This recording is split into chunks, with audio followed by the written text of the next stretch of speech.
first video we've ever done together. In our 9 years of being together, the first video we recorded.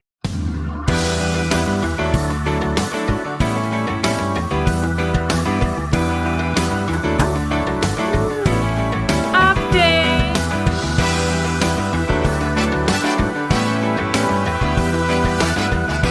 So, I'm Daria. This is Jordan. We're missing a couple of our family members right now. Peyton's at school. The dogs are just chilling in the front, but you'll meet them eventually. And we are the Robinsons. We're sitting in our bedroom right now, which doesn't look like much, but it's our bedroom. In the school bus that we converted over the summer and into the fall. 6, 7 months? Going on 7 months? Going on 7 months now since we bought the school bus. And this is the first video we're recording for you guys, for the channel. So we want to just get you guys caught up, kind of talk about some of the questions we've gotten about why we did this whole process to begin with, how we discovered it, how we ended up picking this bus that has no name yet, which we need to figure out. Mm-hmm. We haven't named her yet. She hasn't shown us very much personality except for being a bit of a bitch. So, yeah, so the process of finding the bus, building it, the thoughts that went into it, and all sorts of the good stuff. There have been good stuff. There have been some bad things, but there's been lots of good things throughout the way. So, I guess the first thing is what got us wanting to do a school bus to begin with. I honestly don't remember. It's been a few years we've wanted one. Yeah, it's been a long time. This isn't something we just like suddenly on a whim decided to do. Our daughter is almost 5. She'll be 5 next month.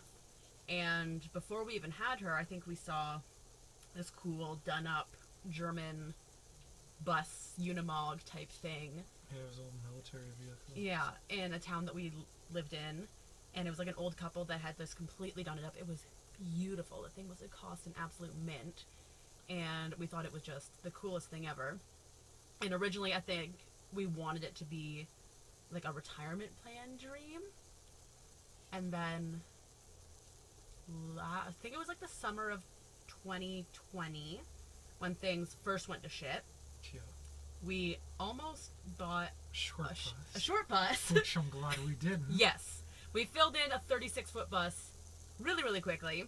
But we almost bought like I think it was like a 4-window or 5-window like short school bus. It was tiny. And we were so convinced we were going to make it work. We were living in like this just shitty rundown house that we really wanted to get out of. And we're like, hey, we're going to drive to North Bay. We'll spend like the $4,000, I think it was like $4,500. We'll buy it. We're trying to find ways to make like those mechanical mechanisms for raising the bed so we'd have more room. And we were like just getting ready to like load up the van, go drive, buy this bus. And I think it was like that week that we got asked to move because they were selling the property. Yeah, we were renting the house at the time, and I think it was like just a couple days before we were about to go buy that school bus. And obviously, you know, a month isn't exactly enough time to renovate even a four-window school bus. No. So those plans got put on hold. We had to use the money we had saved to find another house, move, do all of those things. So we did. We moved houses. And we kind of gave up on buying the school bus because it was just getting late in the year. It was like September, which in Canada is nice, but it gets cold very fast. And then... New place. In there, 5-6 months? Yeah, Same not thing even. Happen again? Yeah. Landlord wanted to sell that place. Yeah, like February of this year, so February 2021, we were on lease with the house and everything, but if you've looked at purchasing a house this year, you know it was a crazy hot market, and everyone was selling and everyone was buying, so we were once again politely asked to have to relocate. Yep. And in the market, like there was no way we were buying a house. Well, we tried, but yeah. I'm self-employed. Market was through the roof. So having to prove income when you're self-employed is an absolute nightmare here in Canada. I'm sure everywhere, but... Well, I was self-employed at the time, too, yeah. as delivery. Yeah, so we're both working on our own, which the banks consider high risk, and then there were houses in our area selling for $1 million over listing in Renfrew, which is just crazy. So that wasn't happening, and we tried finding other rentals, and that wasn't happening because we have a family and we have a certain space that we've grown accustomed to, which kind of ironic now. Yeah. So we're like, fuck it. We're like, we've wanted to spend the past 4 years, we've been like researching schoolies and converting buses and doing all of these things. So kind of as a joke, I think Jordan was joking more than I was about wanting to do the school bus. I was all in for it. I didn't care. It's something I really wanted to do, and Jordan really wanted to as well, but I think I was kind of pushing it a bit more. He's much more level-headed than I am. So we were kind of like on a whim looking. We'd like look at school buses on auction sites. It took us months of looking. Yeah, we started looking in February. We were going to drive to BC. We were going to drive all over Ontario. We almost bought one in auction, and we're going to drive to BC and then drive it back to Ontario. Yeah. So from February up until April, we pretty much spent daily looking up buses, and then we saw the listing for these buses come up from the Girardin Bluebird manufacturing plant right outside of Montreal, Quebec, which is like, it was like 4 or 5 hours from where we live. So not awful. Yeah, but it was during lockdown. So. It was during lockdown, yeah. So we weren't even allowed to cross provincial borders. We did.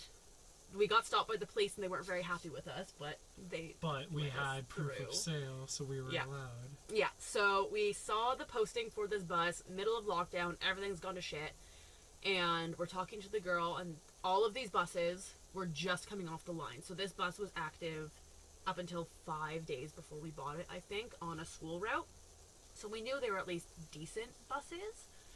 It's a 2008 Bluebird TC3000, which I think is also the All American.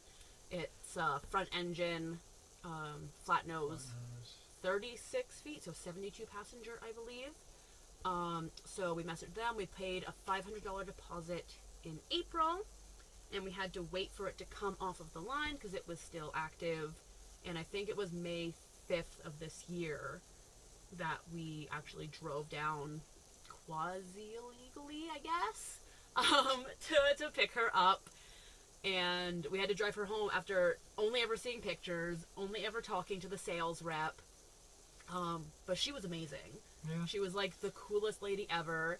She hooked us up. She gave us like cute little schooly t-shirts that we should have been wearing right now. Yes, we're not wearing. But she was just the coolest lady ever. If you're in Ontario or Quebec, I definitely recommend hitting up Girardin Bluebird. Her name is Claude Andre, and she absolutely hooked us up. She got the temporary registration so we could drive it back. No problem at all. She let us pick the buses, so we paid the $500 deposit for this one. But she said if we didn't like it, if there was too much rust or too many issues, or we wanted a different style, we could just grab a different bus. Which was awesome. So we actually got to like take a look around and get a feel for the bus. Check everything out. So if you can buy from a dealer or a manufacturer, I think that was definitely the way to go. There were even some issues that she didn't know about with the bus, so she gave us an extra $500 off or something, I think. So we bought this 08. Just over $5,000? It was, after tax, it was $5,085. Yeah. And that sales tax, we didn't have to pay any sales tax when we registered it in Ontario or anything. But yeah, so it's a 7.3 Cummins turbo diesel. It's the middle. It's not the 5.9. It's not the 8.3. I think that's the 7.2. The 7.2 Cummins with the Allison transmission. 36 feet long. I think about 32 usable space when you take out the front engine, doghouse, and everything. And we drove her home May 5th and got to work. Yeah, right away. Like immediately. Jordan ended up taking off of work so then we could work on this full time because we ideally, which looking back now, we kind of laugh, thinking that we'd be able to leave by August. 2 months? Yeah. We thought we could do everything in 2 months. Yeah. And then they got stretched out. 3 and then 4 and 5. And now we're on 6 going on 7. 7. But we're living in it. But we're going to talk about why we're still in Canada a little bit later. So the first week we had it, we got right to work, ripping out the seats, doing, if you've watched anything or heard anything about schoolies, you know, the first bit of work is the absolute worst. Time-consuming, messy, painful, awful thing you can do. Ripping out the seats, ripping out the rubber flooring. Dealing with rust underneath and replacing the ribs underneath. Yeah, I can show you guys some pictures of what the floor looked like. At first we thought it wasn't bad, and then it got It wasn't as bad as some. It wasn't. We didn't have to replace any metal There was a lot of patching. We did lots of patching, and then once that was done, we brought it for its first safety, and I'm emphasizing first safety, where it sat in the shop waiting to get looked at for, it was like 3.5, 4 weeks before they even looked at it. And then they looked at it, and we got a call, like, the next day that these channels underneath that stiffen the floor, they're like every 1.5 foot. I think most transports and buses have them. Were like all rotted out, all of them. Yeah. And if we got the shop to do it, was going to be like a $5,000 fix. 6,000 or more. Yeah. I remember when we got the call, and we're like a month in, like, we're done. Like, we don't have it in our budget to have a $5,000 shop bill. But luckily, because we bought through the dealer, we had connections and contact information with the head, like, mechanic team at Bluebird. And our mechanic was really cool and let us contact the company for a repair solution and do it ourselves. So you can see we spent some time underneath the bus grinding and cleaning. I cleaned up everything and then found out it wasn't all of them that were screwed. It was about 5, 4? 5 on one side and 3 on the other or something. So we were able to cap them, and now they're good. Yeah, so we were able to order the caps from Bluebird, and I think all the caps ended up being like nothing. It was like $160 to order them all and get them delivered from the manufacturer. So we grinded up all the rust. We converted all of the rust underneath the entire bus, which was disgusting. Yeah, there was a lot. And then we riveted and JB welded and sealed up these manufacturer caps, because I guess these channels go all the time, so they have actual caps designed for them. So got those up, which saved us like $5,000, $6,000, and like weeks and weeks and weeks of work. So we were down about 1.5 months, almost 2 months, with just waiting for that safety and then getting it fixed again. And then once that was done, we brought it back and just started finishing the renovations, because we didn't want to keep it out. Which was easier than we thought. Yeah. Getting the floor, like the plywood and stuff out. I think because we were able to have it dry for a bit before we ripped the plywood up, because we ripped the rubber up first. And yeah, you popped those out incredibly fast. Yeah, it wasn't too bad. Rust converted, patched up the interior floor, painted it an awful blood red with the rust paint. And then the normal, like, insulating, laying new plywood, laying the flooring, figuring out our interior, which our layout changed. We changed a lot. Like, every day. We change our layout every day. Even now. I like our layout. I love our layout. But it changed so much. So we kind of spent from, I guess that would be like July, mid-July, through till kind of where we are now, just building and building and building and building and spending all day, all weekends, pretty much every day of the week, working on getting it to where it is now. There was times where we took breaks and stuff. Yeah, like Peighton was home from school for the summer, so we'd take time off and, you know, do normal. Like, we probably could have got it done a bit quicker, but there was times we had to wait for stuff or drive 6 hours to go get solar. And yeah, we drove to Toronto to get all of our batteries, which I want to talk about. 6 hours one way. Our batteries are really unique. Like, they're not a battery I've ever seen used in any other schoolie build, which I'm kind of excited about because they seem to be pretty good. Well, they're apparently better than lithium. Yeah. And they were cheaper. Yeah, like half the price of lithium, then they discharge at the same rate and can be charged in lower temperatures, but that's for another video. But, yeah, so we did lots of driving back and forth all over the place to get stuff. We had like a whole month of rain, so we couldn't do anything outside of the bus. Yep. Then we had a month where it was like 40 degrees Celsius, so we couldn't do anything outside of the bus. Yeah, because we didn't have a shed or a garage to work in. It was out in the elements. Everything's outside. So can't cut wood and do that type of stuff outside. Yeah. So weather was an issue. Weather was an issue. Summertime in Canada, when you don't have a giant garage you can drive your bus into. Like, if we lived in Arizona, it would have been hot, but we probably would have got stuff done. But yeah, the weather here was just bizarre this summer, and that definitely set us back as well. And now we're living in it. We've been in it for almost a week, stationary, parked on my mom's property, and it's been good. We've had some things come up. It's better it came up now than on the road. Yeah. So the first thing that we noticed that wasn't an issue when our propane tanks were full, because we have a propane stove and a propane on-demand hot water heater, is when our tanks get below like half, especially in the cold weather we've been having.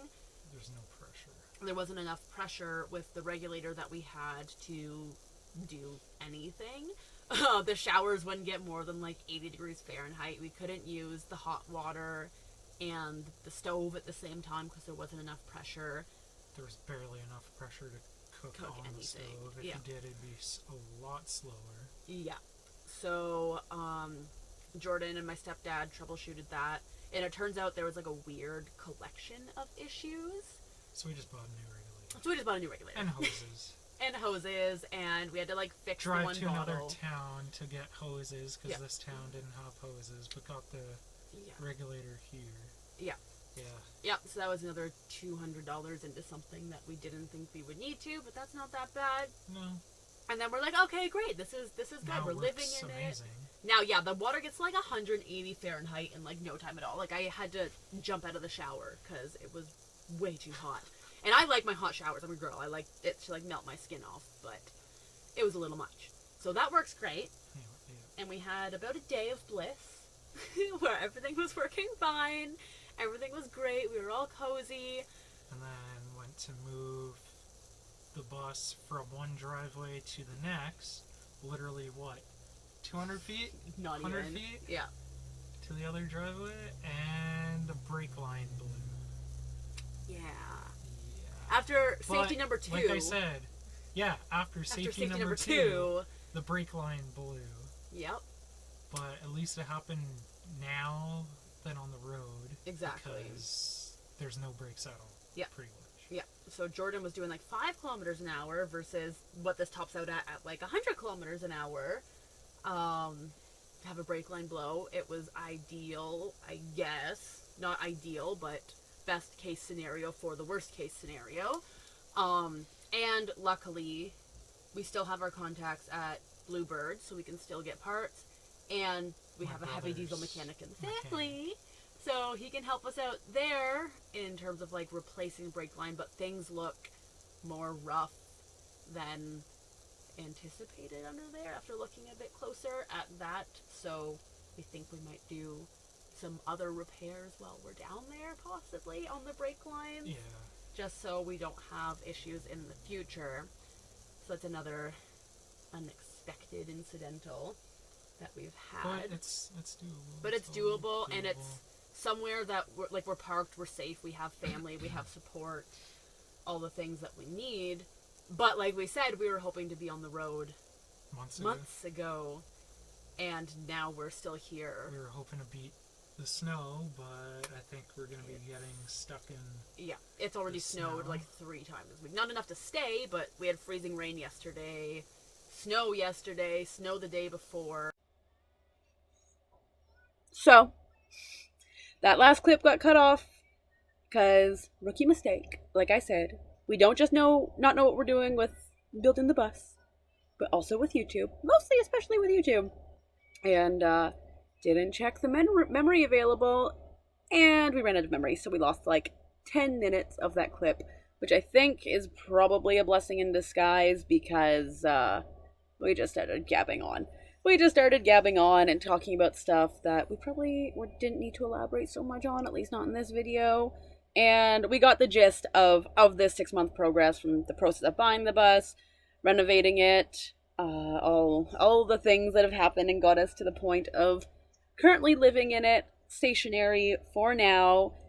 Past couple weeks have been frustrating, stressful, getting stuff done, making progress. Dogs got their shots, passports are got, insurance process is finally started.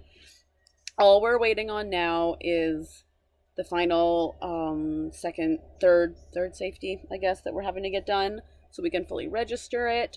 If you guys want a video, if you're in like Ontario or Canada, a video on the process we've had to take to get this thing legal and on the road, let me know, because it seems way more difficult than any other state or anything in America at all. So if you want a separate video, let me know, comment below. Just the other day, and this didn't make it in the video, we talked about the brake lines, we talked about all the things.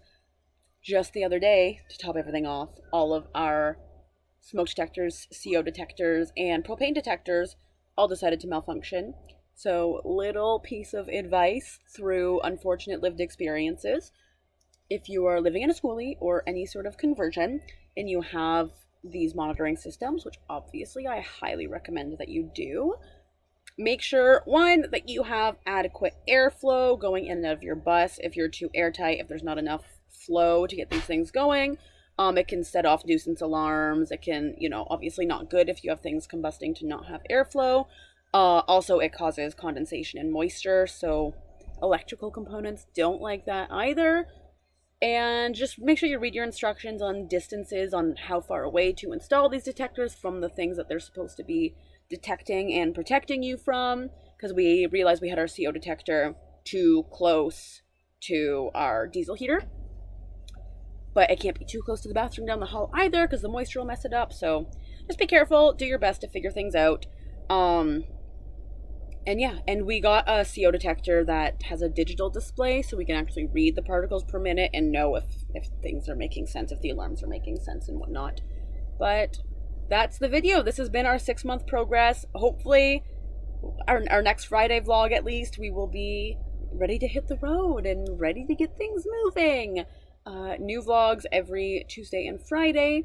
The next one, I think, is going to be just me kind of breaking down, and probably Jordan breaking down some of our systems, our electrical system with kind of the weird different batteries that we have, toilets, just kind of going over the build and the logic behind why we did what we did, why we built what we built, because we custom built our composting toilet and stuff like that. Ease our friends and family's minds about us pooping in a bucket. So we'll be going over that stuff. And have a great weekend. It's Black Friday, so stay safe out there, you guys. And I'll be seeing you on Tuesday. Be sure to like, follow, comment, subscribe, do all of the things that YouTube makes me tell you to do. And we'll see you on Tuesday.